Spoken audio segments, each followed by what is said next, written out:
NEET छात्रा मामले में कोर्ट का बड़ा एक्शन। कोर्ट में फूट फूट कर रोया मनीष रंजन। नीट छात्रा मामले में कोर्ट का बड़ा फैसला आया तो हड़कंप मच गया।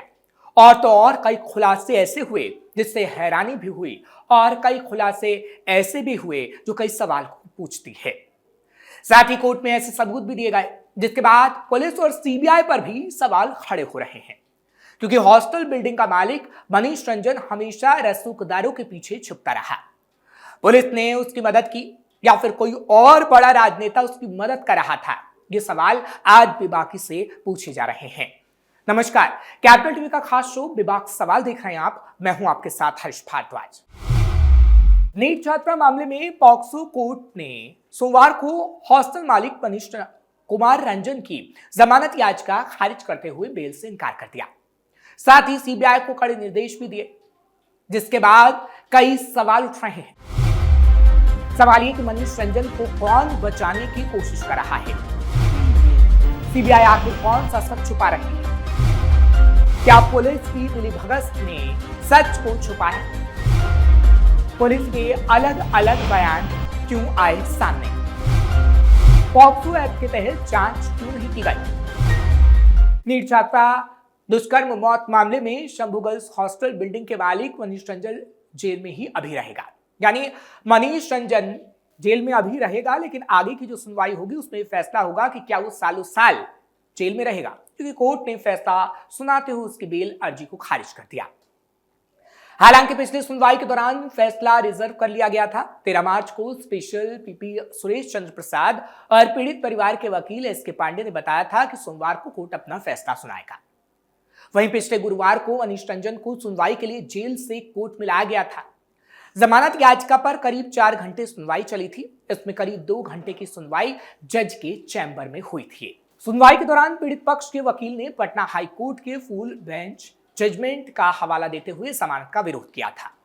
इस पर मनीष रंजन के वकील ने आपत्ति जताई थी और कहा कि मनीष केस का मास्टरमाइंड नहीं है। यानी मनीष रंजन का वकील बचाने की कोशिश कर रहा था, लेकिन पीड़िता के वकील की तरफ से कहा गया कि यही मास्टरमाइंड है और कस्टडी में रहेगा तो कई बातें सामने आएंगी।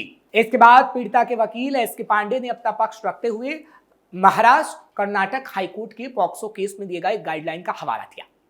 इस केस में पीड़िता की मां, पिता और एक नर्स की बीएनएसएस की धारा 183 के तहत मजिस्ट्रेट के सामने बयान दर्ज करवाने के आवेदन भी दिए गए हैं।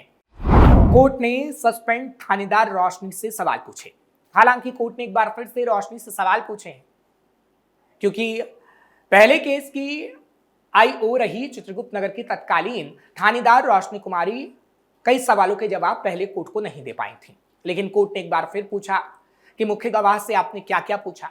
छात्रा के कमरे में जाने वाली सहपाठी से आपने पूछताछ की या नहीं की?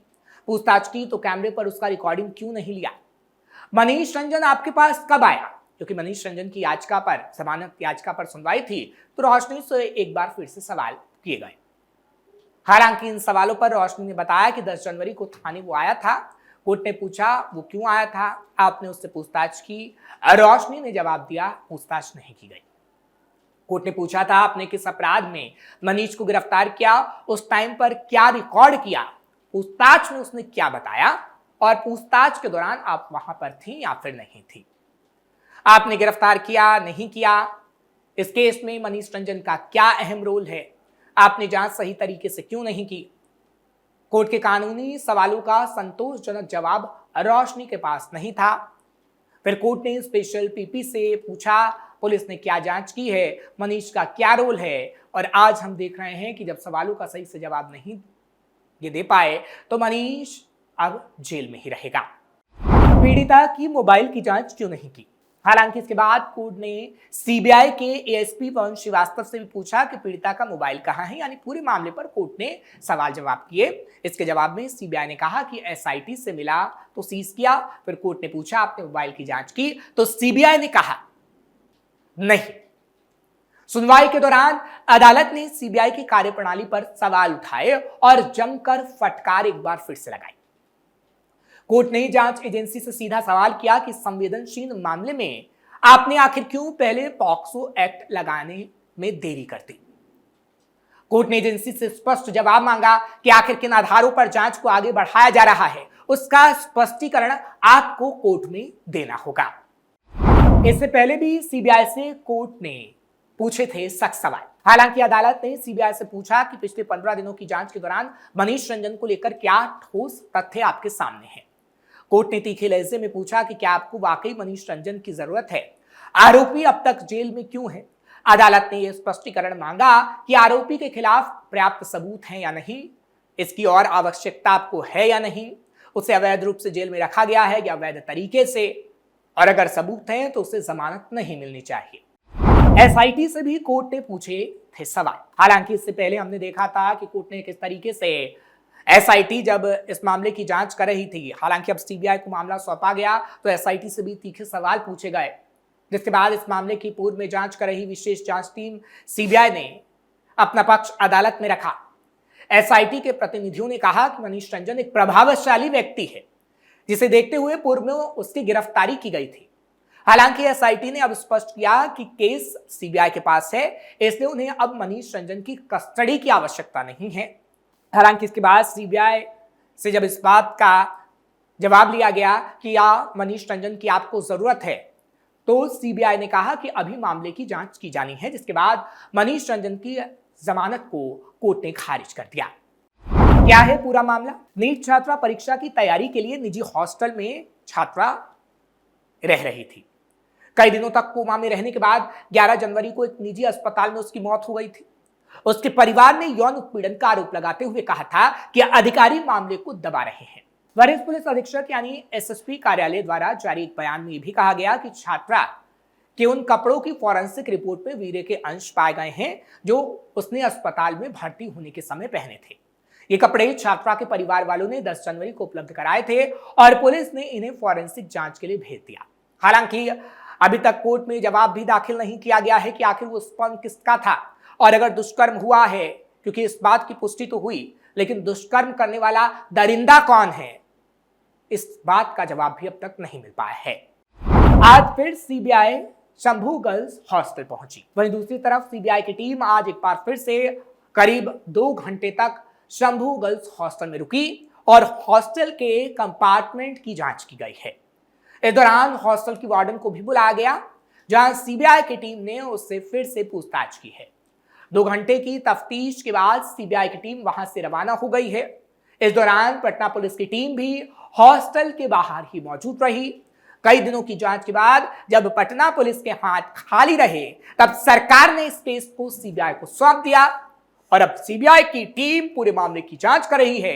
हालांकि कोर्ट में वो इसका सबूत पेश नहीं कर पा रही है कि आखिर दरिंदा कौन था। घटना से जुड़े सभी पहलुओं को वो खंगाल रही है। देखने वाली बात होगी कि सीबीआई कब तक इस मामले को सुलझा पाती है। पीड़िता की मां ने लगाए कई बड़े आरोप। वहीं एक बार फिर से कोर्ट के बाहर मीडिया से बात करते हुए पीड़िता की मां के आंख में आंसू थे। मां ने कहा कि बिहार पुलिस मामले में लीपापोती कर रही है। मनीष रंजन को कहीं केस में नाम ही नहीं लिया गया पुलिस की तरफ से और वही मुख्य आरोपी हो सकता है। मेरी बेटी तो चली गई, ना जाने कितनी बेटियां हैं जो ऐसे दरिंदों के हाथों में हैं। मुझे कोर्ट पर भरोसा है और कोर्ट ने जो जमानत याचिका खारिज की है मैं उसका स्वागत करती हूं।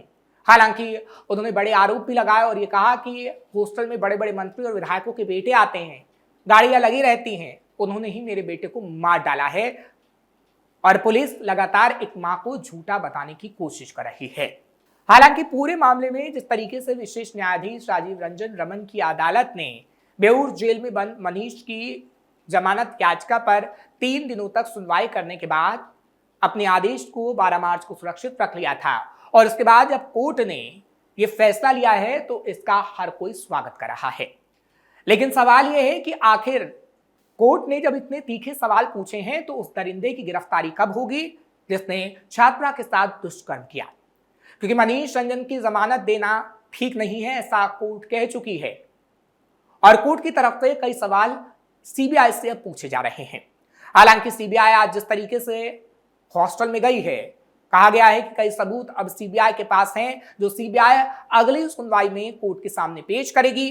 लेकिन क्या सीबीआई वो सबूत दे पाती है, कोर्ट को, या फिर कोर्ट एक बार फिर से सीबीआई को फटकार लगाता है, ये देखने वाली बात होगी। क्योंकि बिहार में जितनी भी सीबीआई जांच हुई है उसका इतिहास सही नहीं रहा है और सीबीआई पर लगातार सवाल उठते रहे हैं। हालांकि पीड़िता की मां और कोर्ट लगातार सीबीआई पर सवाल उठा रहे हैं और सीबीआई को इन सवालों के जवाब देने ही होंगे, नहीं तो कोर्ट की फटकार और आगे आने वाले समय में कोर्ट कोई बड़ा फैसला ले सकता है जिसमें सीबीआई यानी इतनी बड़ी एजेंसी तक फंस सकती है।